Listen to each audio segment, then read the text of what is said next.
I'm Leonard Nimoy. Join me for In Search of An Argument. Welcome, podcast fans. This is an experiment. This is the In Search of an Argument gang, and we are doing a shorter, possibly sweeter version of our usual podcast episode. We are just doing the top of mind part of the episode. And we'll see how it works and see what people think about it. And who knows, maybe we'll start doing this every other week, or maybe we won't. But we're going to do top of mind only today. And I'm going to start by calling on John Heinz. John, what's on the top of your mind? Hi, Jim. So what's top of my mind has been the Amy Coney Barrett hearings. I don't know if you guys listened to them. Did you listen to them? No, have not had time.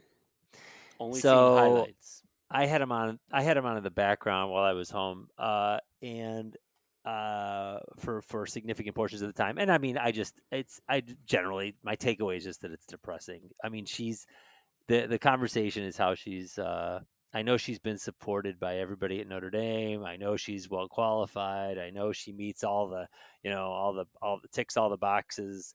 And I know that the Supreme Court is very well respected in this country compared to the other branches of government, which flat out suck and do nothing or people don't like very much. But hearing her refer to sexual orientation as sexual preference in a question, I wanted to vomit.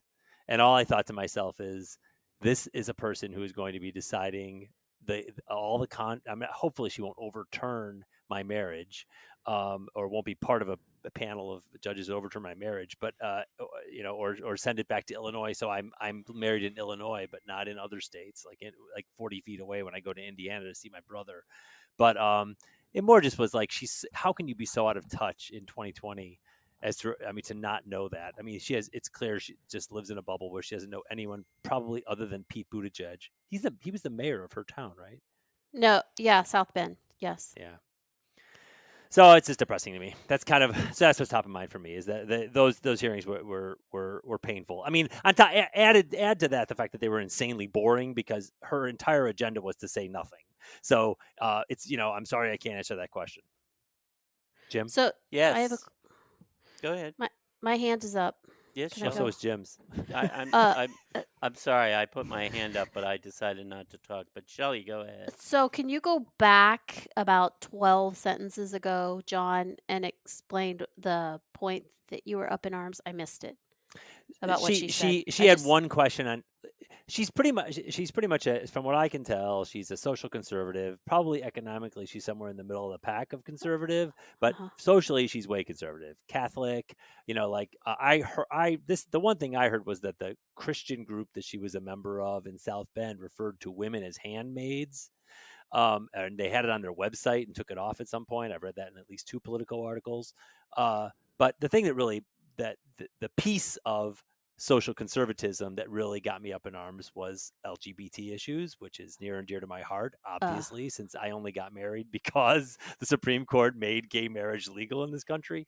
And she referred when she had the one question that I saw that she had about LGBT stuff, she didn't refer to it as sexual orientation, which is the well accepted terminology that the community uses to identify with, as opposed to the much older and much more judgmental term sexual preference, which is what she used in the hearing. And so that's what I'm up in arms about, is that she's an idiot. I mean, she obviously has no connection to LGBT people or the community or any understanding of our issues or of where we need to go. And I'm disheartened by the whole thing. And it's just like, in some ways I think she's probably a fine jurist. She'll probably be a great judge, but for other things, I don't know. Maybe she'll just be milk toast or anodyne nothingness. But I sincerely doubt it. I have a feeling she's going to be on the court a very long time, and she's going to be doing some very bad things for the country. Thank you for clearing that up. Sure. Peggy has her hand up. Yeah, so why would you say you're thinking she'd be a very fine judge and a very fine jurist if you're saying she's going to do bad things for our country? Well, because the legal community is a monopoly in this country. It has if you're a lawyer, being qualified as a lawyer or a judge is ostensibly about having gone to the right law school, done the right type of work for for a certain amount of time, and basically kept your head down and kept your nose clean enough that you're not considered a Michael Cohen or something, and you're not in jail. It's like the bar, in my opinion, and I mean not the legal bar, but the metaphorical bar is low for me to be qualified. You basically need to have passed the bar, which isn't very hard. In some states, it's like if you're breathing, you pass.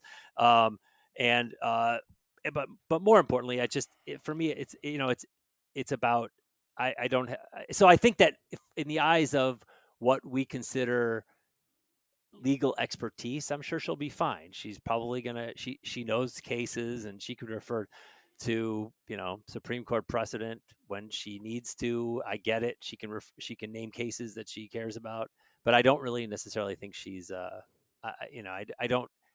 don't see her as being particularly brilliant, that everybody keeps saying. I'm sure she's qualified, and qualified for me is always kind of a low bar.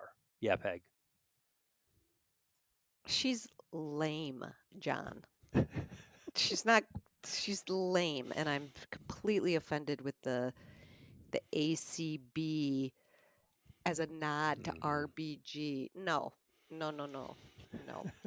It doesn't sit with me. The whole she's been able to be a really good mom and be a working professional woman and has time for everything, and she's amazing, and she's got 5 biological children and 2 black adopted kids from Haiti. How about she's got 7 kids? It just that makes me crazy.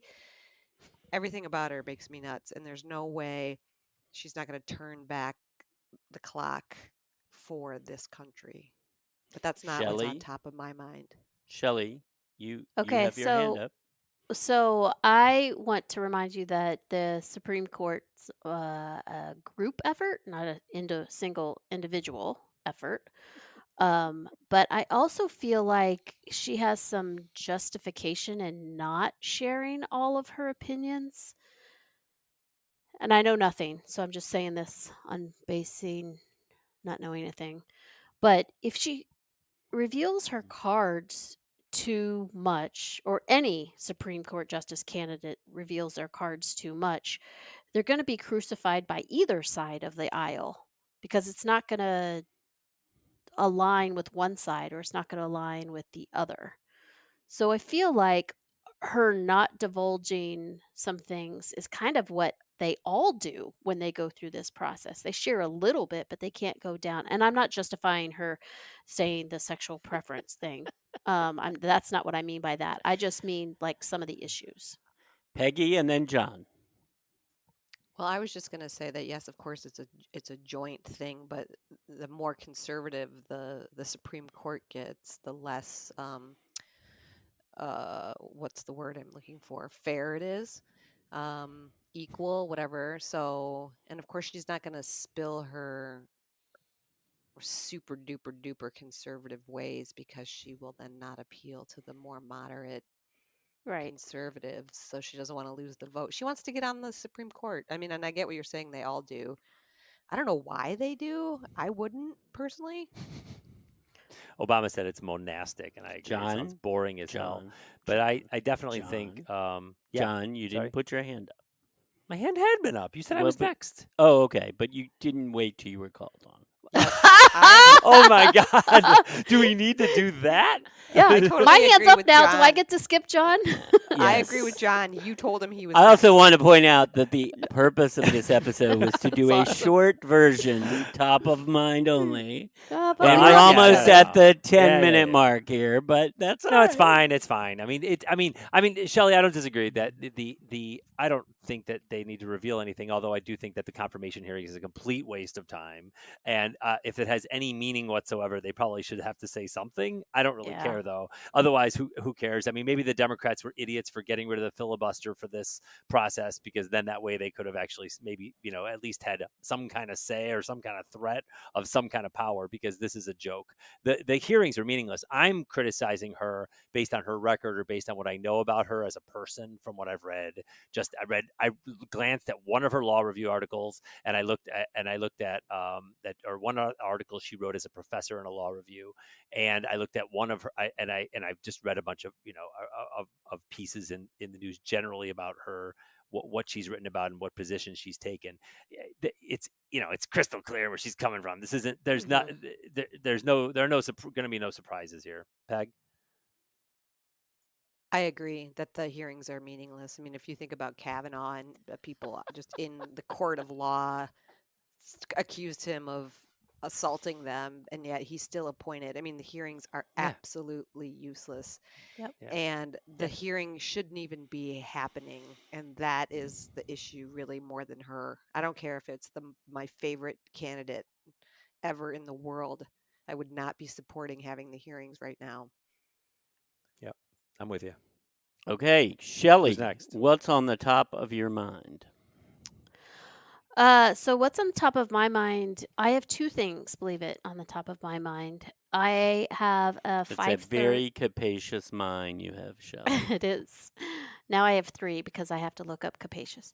And So Jim, was your hand up when you said capacious? It was not. As a matter of fact, I should be punished severely. take your turn.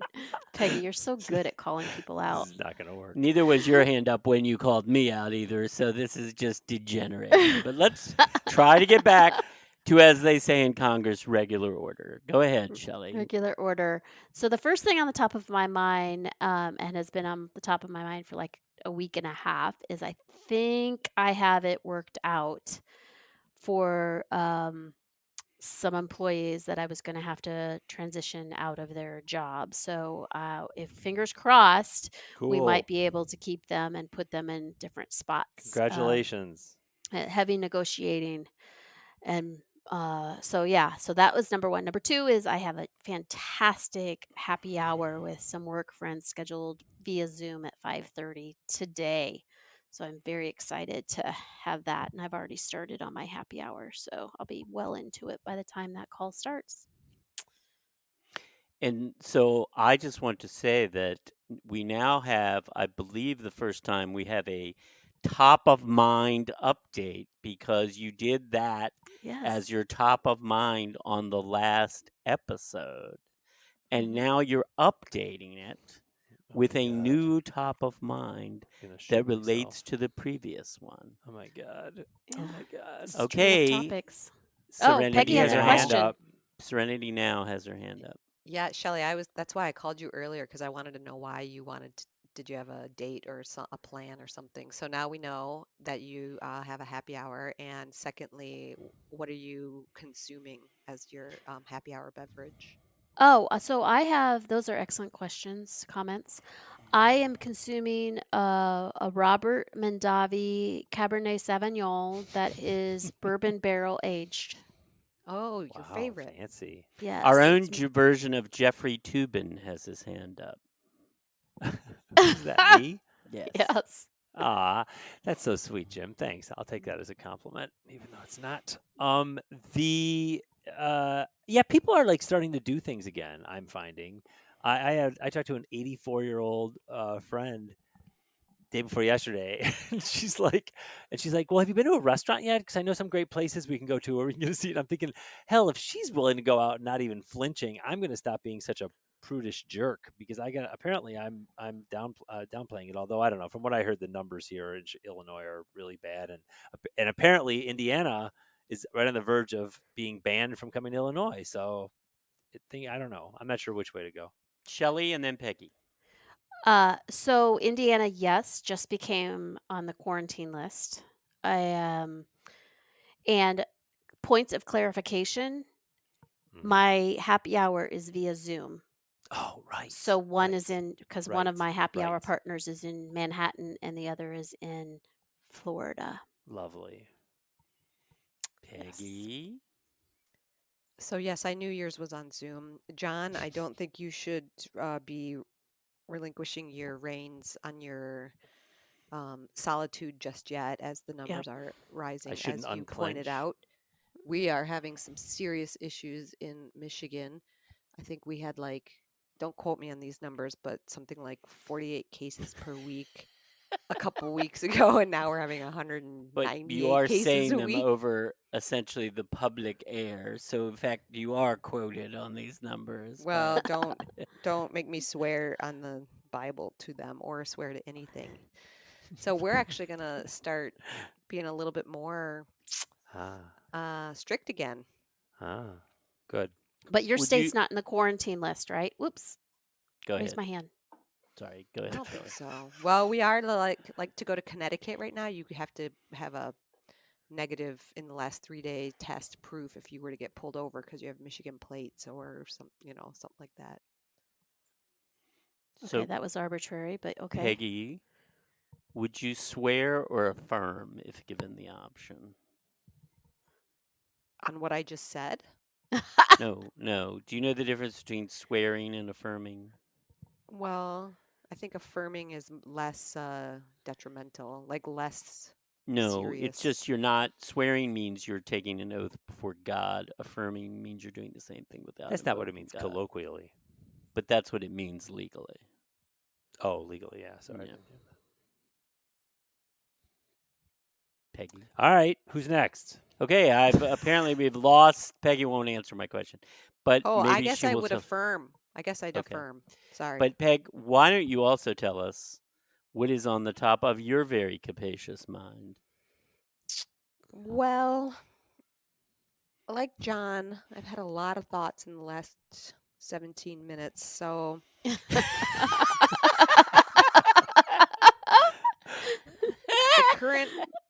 the current thought is that I just looked out the Love you. window and I think I'm the only person in the world who's disappointed that it stopped raining and that there's a blue sky.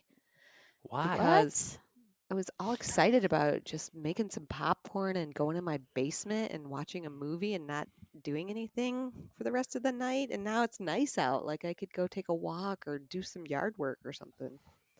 But if you don't want to do those things, why don't you just get the popcorn and go see a movie? I would not go see a movie. Or I mean, if you mean see a movie. go in to your my house. basement to see Yeah, a movie, that's what I meant. yes. I'm sorry, I was imprecise, but yes, why don't you just do that if you want to do it? Okay. Thanks for that. I mean, I don't understand why the fact that it's good, nice outside prevents you from doing what you want to do. It's because it doesn't really. It just makes you feel better about it that you're Peg, not if you wasting were a nice to evening. go to a movie right now, if you were going to go down to the No, basement, watch a movie right now. my hand is My up. hand was up My first. hand My is hand up. was up first. Shelley Mine was up. I first. turned it. Shelley My hand first. was up. I turned it off when I Shelley started to first. speak. Shelley I was Oh. way before her, Jim. Shelley Jim, if you're first. going to monitor this, you need to actually monitor it. I'm you dipshit. monitoring. You were, Shelley I was up. first. I was up like 5 minutes before Okay. her. Okay, Peggy, So- if you were so to go obviously, to a John, movie, like Oh the my God! president of the Fail! United Epic States, fail! Epic fail! like the president of the United States, if you don't get the outcome you want, you reject the process. Yeah, I right? mean, see, you did because you did it flat out wrong. okay, It's I rigged. concede It's rigged. The only my way you can lose hand. is if it's rigged, John. I You guys concede are all my gonna be- hand to John. Go You're ahead, gonna be John. really Ask our disappointed. question. No, I was like trying to think. I raised my hand and I had it up for like a minute and a half, and believe me, all I kept doing was repeating what I wanted to ask in my head because I knew I was Do you going to really forget it have by a the hard time Jim remembering called what's me. on your mind for a minute? No, and a half? Jim, if you're engaging in conversation with someone, you're listening to what they say and you respond immediately. If you're coming in with pre-slugged answers that you're just forcing into whatever you're doing, then you're A, a politician, and B, not being spontaneous, which is what conversation is. You're not It's listening. boring. I always have my conversations completely planned out in advance, so I don't. Well, I know know what you you're do. And that's what I'm saying is it's much So- better to be spontaneous. So you're saying I'm a boring politician, John? Is You're a basically- politician. You are a politician, Jim.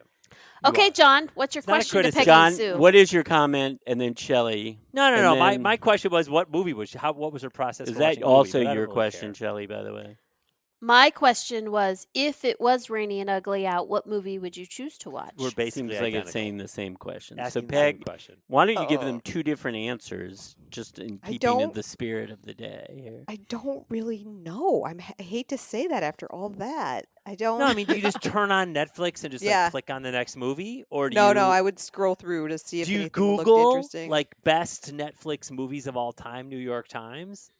No, no, I don't. I did. Do you call up a friend and say, "Hey, what's good right now?" I believe yeah. the senator's time has expired, and Ms. Bennett, does the next anybody have a senator, will now recommendation? ask questions.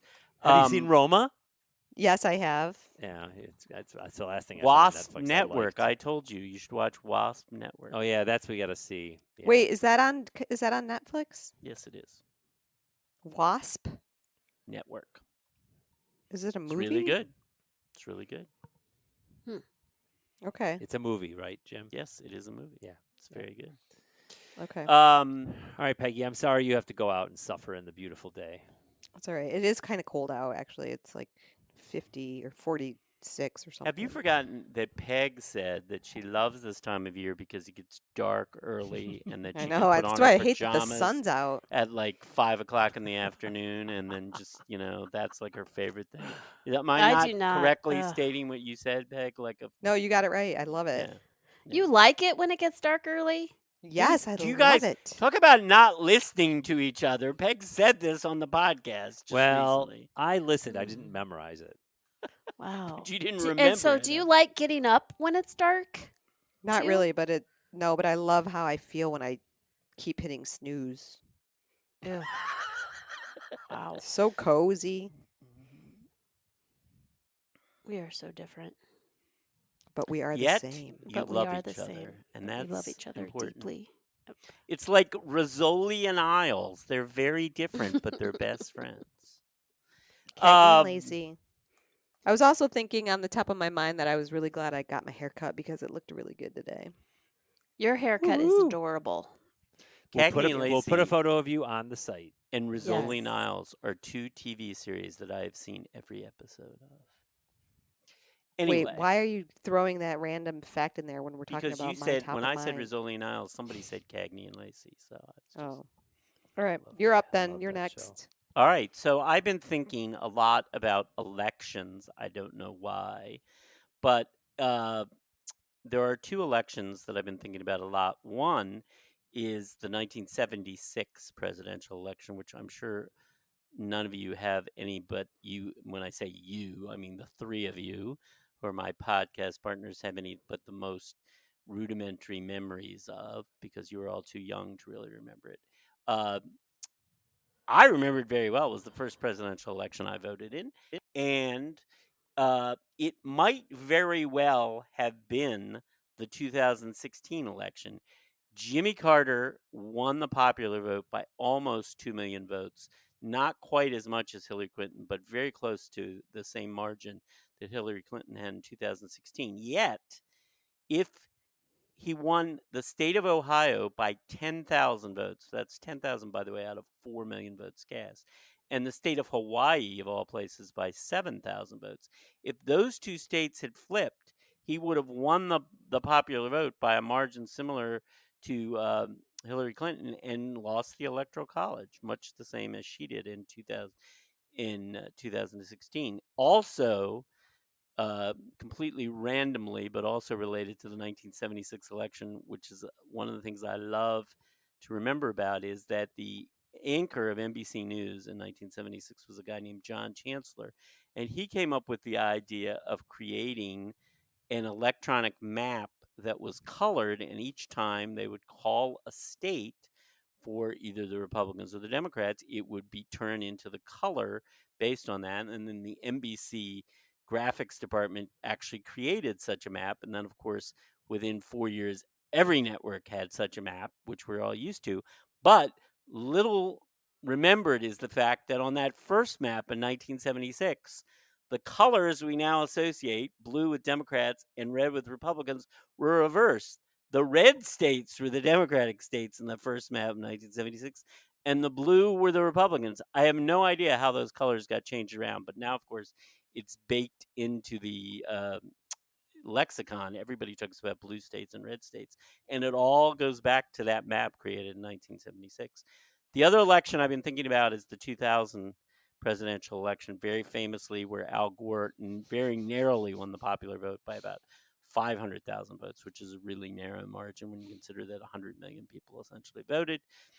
And of course, the famous thing about that election is the 537 vote margin, the disputed 537 vote margin by which George Bush won Florida and thereby won the Electoral College. But two things people don't talk about or have forgotten about that election is there was actually a state with a closer margin than Florida.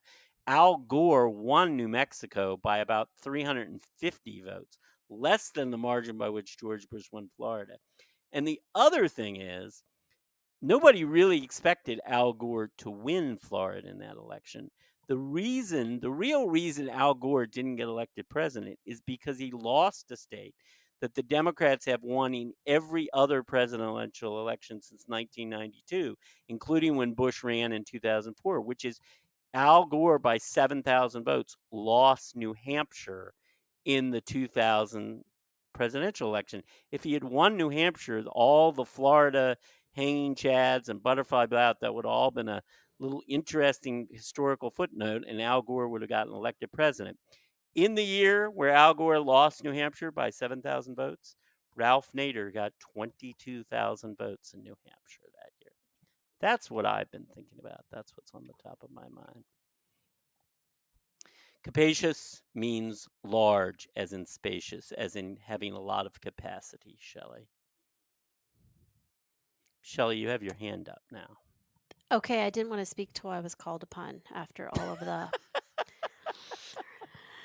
backlash from that. So, my one and only question is, how was that, all of that, on the top of your mind? Well, Like, you had how two does that things on the work top in your because I brain? spent a lot of time remembering and researching elections.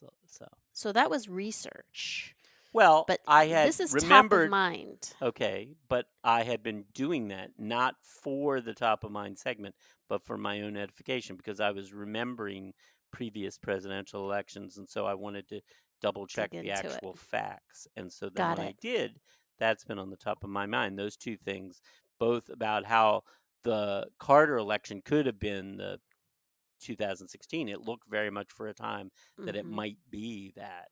And then the 2000 race, which of course became dominated by Florida, even though it shouldn't have been.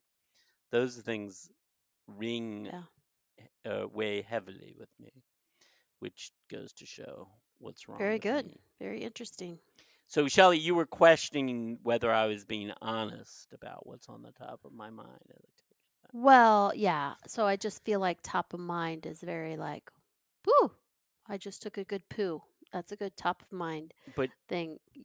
And no yours, one has, in fact, used that as top of mind yet. But but now you've given the idea to people. Peg, did you have a comment, or did you want to tell us about your latest bathroom experience? Now that No. I think Shelley's sound that she just made, woo, is exactly a perfect description of what top of mind is. I love Okay. that because I that's don't what it know what is. that It just means, is but- like comes right there. fleetingly. But it was legitimately sounds like top of his mind. He's just been doing some additional research as his top of mind. Well, comes to top of I'm just mind. going to explain that I always decide before the podcast started what I'm going to talk about for top of mind and what I'm going to do for a recommendation. So, just so you know, I do decide before the podcast starts recording. So. Sure. I think our listeners could probably guess that based on the things that you talk about. I'm just saying. Yeah, excellent. I think that was So, good to share. does anyone Jim. else have any further comments before we end this experiment, which may go down as one of the great successes, like the experiments of Thomas Edison, or maybe classified as one of the great experiments for which people go to jail for? We're not sure yet. This is In Search of an Argument. We want to thank Ted Enley for the music. We want to thank all of you for listening. If you listen to us on Apple, please leave a rating. It helps us. Also, please send us feedback. Please let us know if you like this top of mind only format. We may be doing it again. We'll have a regular episode out in a week, which will include even more craziness than just top of mind. And we're looking forward to that. Send us a voicemail, send us an email, send us a comment. We'll be happy to publish it. We may even put you on the air. We'll see you Thanks next for week laughing. on a regular episode.